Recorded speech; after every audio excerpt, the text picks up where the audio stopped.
Hey guys, Jason here. Welcome to Ibby Wood Designs.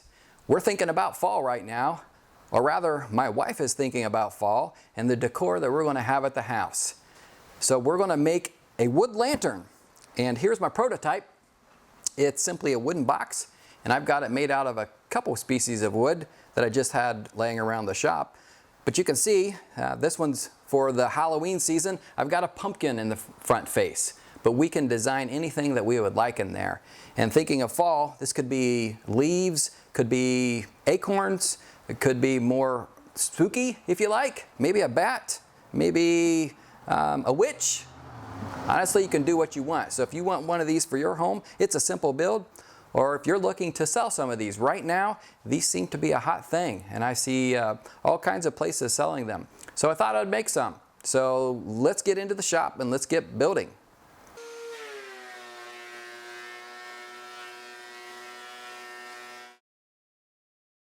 Woodworking can seem repetitive and maybe boring to some, especially if you work with rough wood.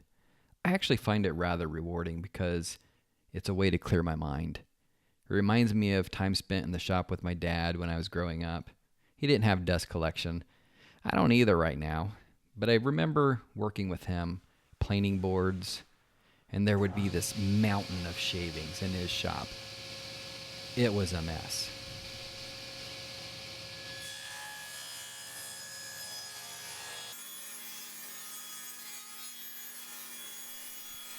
You know, it's funny to go back through and look at the video.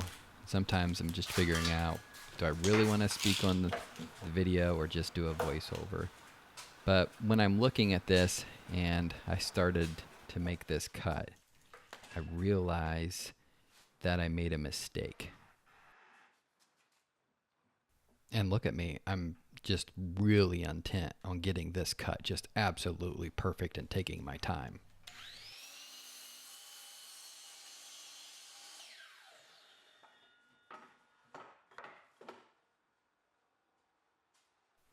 And there I found out when I'm running my finger down through there, and they're not smooth. I forgot to square cut off the board. So things like this happen. It's just part of the process.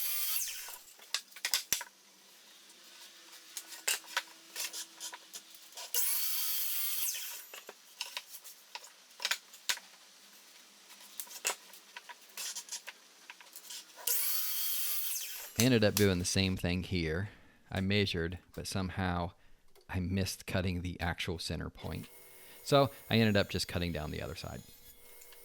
All right, so here we are. I've got the front, back, and sides ripped down to what I'm looking for.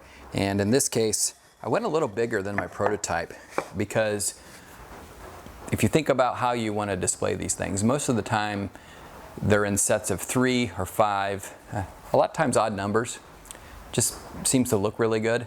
And a lot of times they're not the same heights. So if you think about nature, think all of the variety that God created, it's not the same. So that variety adds a little dimension, adds a little interest, keeps the eye moving. So I went a little bit bigger. So if we look at this face is going to be a couple inches a little bit higher than my prototype. And I think that'll add some additional interest to it. So we've got these. This is my front face. These are the two sides. And they're just simply going to be glued and nailed together. You could use staples or something like that. But the idea is that we've got this box, and all we're going to do is tack this together. But we need to figure out what we want to do on our face. And on my prototype, I simply sketched out a design, and I actually used my jigsaw or saber saw, depending on what you call it, and it was pretty rough, but it got the job done. So there's other things that you can use to cut out those things. One of those would be a scroll saw, so I happen to have one of those, so I think I'll give that a try and see if I can do any better there. Don't use a scroll saw too much, so we'll see how that goes. But I need to put a design here. But one of the things I didn't think through when I did the prototype is, what about the back? Why not make the back different from the front? that's that dual purpose use that we can have. So let's say that I want to celebrate the October time frame, and maybe I like to see pumpkin faces, or maybe I want to see a bat or a ghost because I'm into the spooky, right? So I can do that here, but then come November, I really want to celebrate the rest of fall. So I could put leaves, I could put a turkey on there, anything that to celebrate fall, whatever that means to me. So by flipping this around, we now have another use for this lantern. So this lantern will have dual purpose use. I can use it October through November, but maybe I want to create one for November and December rather than Halloween. Maybe that's not my thing. So I can put in celebration leaves on one side, and then maybe we'll put a Christmas tree on the other. So depending on how you want to celebrate, or how you're thinking that maybe you want to sell these, come up with your design and think about using the front and the back so that you've got dual purpose out of that. Now for the design, I actually found some designs. I know these are hard to see, but just some ideas for little stencils that I'll use to figure out, okay, I like leaves, so I've got some leaves here, and particularly something like this. So I've got a maple leaf here, and another type of leaf my wife found on her Cricut machine. I think it's made up. I've never seen anything like this. Kind of reminds me of an oak leaf with the lobes, but oaks usually come down at the bottom. Anyway, so try something else out, maybe an acorn. So an acorn design could go in here, probably make it bigger. Take some time, figure out a design that looks interesting, looks pleasing to the eye, and then go ahead and pencil that on there, or marker, and then take it to your scroll saw, your jigsaw, and then cut it out. One of the things that I did on the prototype is I used my drill, and I just took my Forster bit and I drilled holes first to clean out all of that waste. So then I've got a little bit of movement around there that I can maneuver with the blade. It made it a lot easier. So clean out what you can with a drill and drill bit, and then go from there. And then after that, it's really about the assembly. So we'll keep moving. Sometimes the creative process takes a lot of time, and I spent a lot of time trying to map out these leaves to make it look pleasing to my eye. So just did some rough measurements to get started, but then really just tried to step back and look at it and see what made sense. I found that using that Forstner bit not only clears that out, but there's just something satisfying to see those wood shavings come out from what this drill bit can do. That might make me weird. I'm not sure.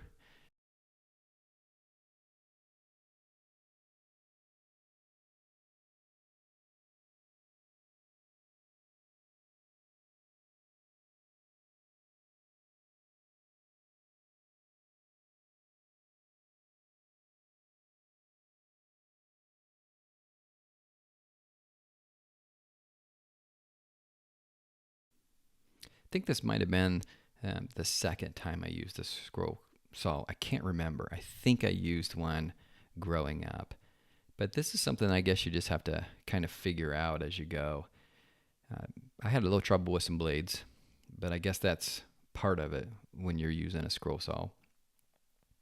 I think I read on some of the instructions they could last from anywhere from a half hour to 2.5 hours. And that was blade one for me. And literally I had to order some new ones and wait a couple days to get started at this next scene here. So the wood was a little thick. That might have had something to do with it.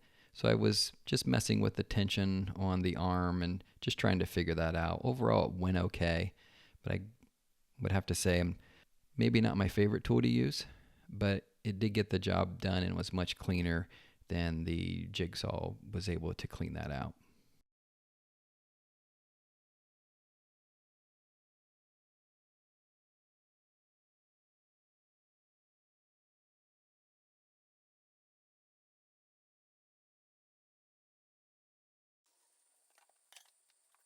Glue and nails is really all you need for this. This is a really simple box. I ended up making the box so that they stood 10 inches for a couple of them and 12 inches for the other. The face was a little over 7 inches on the small ones and about 8 inches on the larger one. The sides were roughly 6 inches. I don't think that's as important because the depth of these are, you just want them to look good and something of substance so that they won't fall down and they can stand up to the wind if you want to put them outside.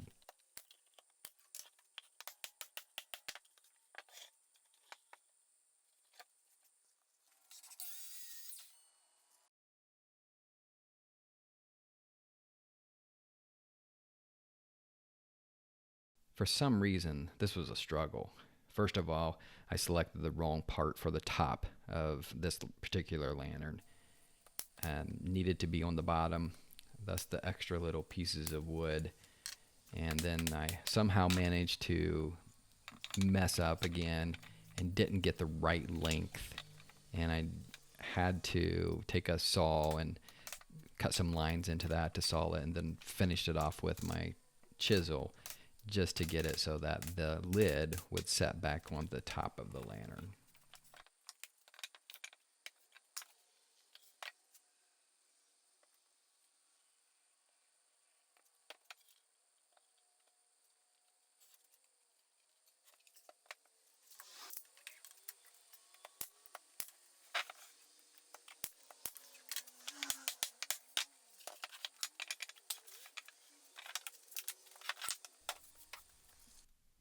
For the very top, I just had a simple little square that I did some quick roundovers. I think I used a 1/4 inch roundover on this just to give it some softness to it. Well, overall, this was a fun project to build. It's simple enough. Only took a little bit of time. Honestly, don't have any idea how long it took me since I was recording some and I was making 3 of them to start with. But it was a fun little project, and you certainly can do this if you've got some scrap wood laying around or if you wanted to build some of these for your friends and family. Give it a try and you'll be happy with the fall decor brightening up your house or the house of others. Thanks for watching.